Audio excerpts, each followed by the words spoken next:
আমি fried rice খাবো বলেছি, আমাকে দিয়েই সব করিয়ে যাচ্ছে। আমি সবজি কেটে দিলাম, তোমাদের দেখাচ্ছি গিয়ে।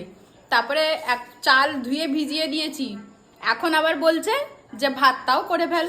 আর এদিকে দেখো কি করছে বসে বসে ফোনে, এই যে ভিডিও দেখছে, আর এই পাঁপড় ভাজার ডাব্বা নিয়ে বসেছে খাচ্ছে।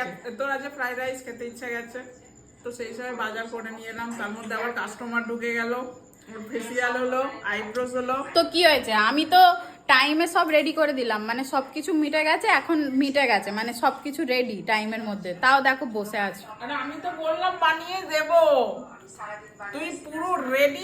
এই সব বললে তাহলে রাইসটাও করে ফেল। না বললাম তো। দেখো আমি সব এখানে কি সুন্দরভাবে, এই দেখো সুন্দরভাবে খুঁচিয়ে রেখে দিয়েছি। এই যে এই যে এই যে এই যে এখানে চালও ভেজানো হয়ে গেছে, এখানে জল ফুটে গেছে। এই যে দেখি ভাতটা করিয়ে দি, বলছে যে কালে কি বলবো আর।